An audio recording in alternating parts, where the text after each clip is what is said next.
My name is Mayank Jain. I am co-founder of Samarth, a social enterprise which works with marginal and landless farmers in Bihar as well as in Delhi NCR. So by degree I am an engineer, manufacturing process and automation engineer, and my motto is to make things accessible to the poor communities, या सब लोगों के पास वो संसाधन होने चाहिए. This is the problem I try to solve, and I believe in देश का culture, agriculture.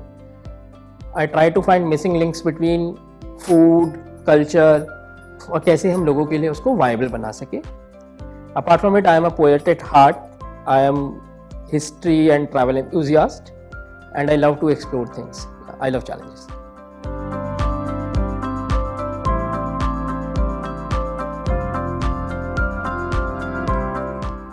Basically, about my interaction at Rishi Hood University. First of all, it's good to be back at the campus, and when you are involved since beginning, so it's more like a family. So when I see that, it's always coming back to family, and my interaction has always been good. मतलब लोग जब घर आते हैं तो सबको अच्छा ही लगता है. तो आपके मतभेद हो सकते हैं, चीज़ें हो सकती है, but it's always because you are part of the tribe. So I always feel pretty good when coming back to the campus, and especially faculties and students. So I find मतलब एक अलग सा एनर्जी और vibe रहता है जो मतलब usually मतलब you try to crave for that. और जब आपका एक एक्सपीरियंस रहता है एक पर्टिकुलर इंस्टीट्यूशनल सेटअप में, so that is something what I really like about things in my interactions what ever I had with students, या ऑफलाइन भी जब मैं कनेक्ट होता हूँ, तो I always see that there is zeal for curiosity and learning. So this is something what I appreciate, and faculties have been very supportive, and they are very prompt also. So that is something, and they have vast experience. So leveraging that, building upon that, and learning and unlearning with that, I think that is something what I appreciate, especially about here.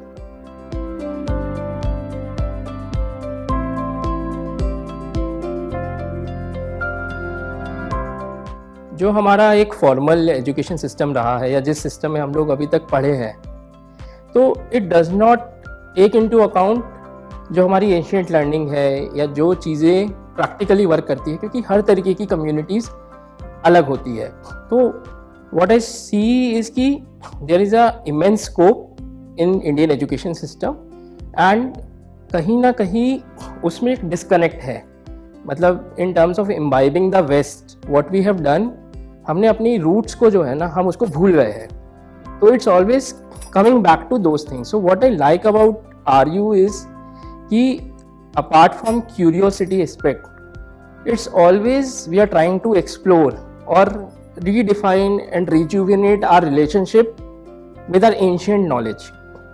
और जो practitioners है जिन्होंने काम किया है actually में class roots पे, जो उनकी लोकल विजडम है या जो उनका एक्सपीरियंशियल लर्निंग है, that kind of mix when it comes to a campus like this, तो it makes a very deadly combination, मतलब which is very promising, and it can have a very huge impact. So that's how I see, and yes, I do believe that Indian education system needs a kind of an overhaul which needs to be relooked, and I am very sure about this ki Rishi Hood University, however it is trying, in whatever capacity they are doing, they will be able to make a major dent in this thing and change the entire mentality and identity of the traditional Indian system.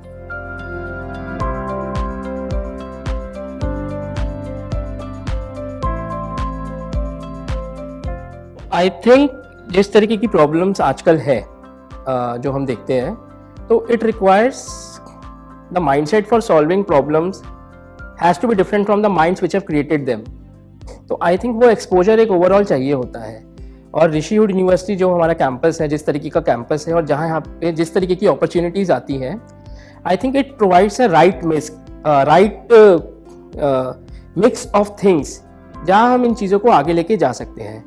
Specially कुछ चीज़ जो भारतीयता से आ रही है, और वो जब हम बोलते हैं, मैं इसको क्या बोलूँगा, एक ग्लोबल अप्रोच होती है कि थिंक ग्लोबल एक्ट लोकल, क्योंकि हम जो भी चीज़ करते हैं स्पेशली ये लोकल चीज़ों को चेंज कर सके, that is something, it has to have a global vision, but it has to be focused on ground activities.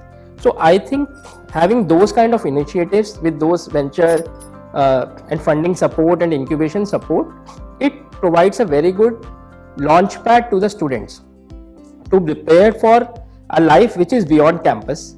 That is first thing.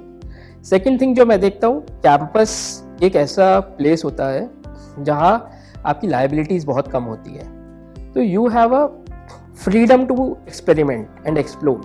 तो जो आपका लिमिटेड टाइम है कैंपस पे, अगर आप उसको इन चीज़ों पे अपनी एनर्जी लगा के उसको बिल्ड अप ऑन करते हैं, तो it can pay way for you as well, और बाकी लोगों के लिए भी बहुत अच्छा रास्ता ये दिखा सकता है. So that's what I think.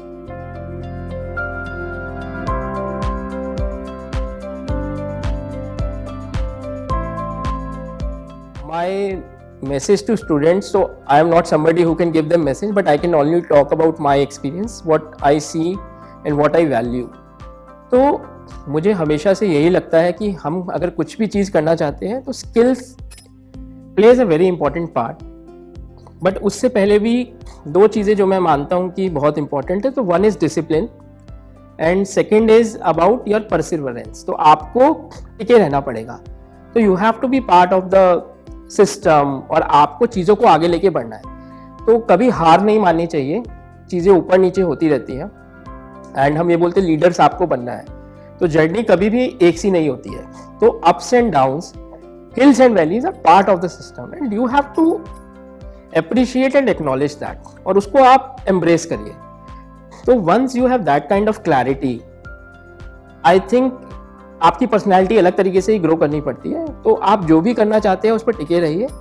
हो सकता है लोग आप पे बिलीव ना करें शुरू में, बट एक टाइम फ्रेम देके, क्योंकि किसी चीज़ को ब्लूम करने में टाइम लगता है. चाहे हम बैम्बू की बात करें तो बैम्बू 1 साल में नहीं होगा. बांस आपको 5 से 6 साल मिनिमम चाहिए ग्रोथ के लिए, 12 साल भी लगता है. तो आइडिया इज कि हर चीज़ का एक टाइम होता है. आप जब तक वो टाइम नहीं देते हैं, चीज़ें वर्कआउट नहीं करती है. तो अपनी हिम्मत नहीं हारिए, अपनी चीज़ों को आगे लेके चलिए और चीज़ करने के लिए लगे रहिए. So I think that is very important.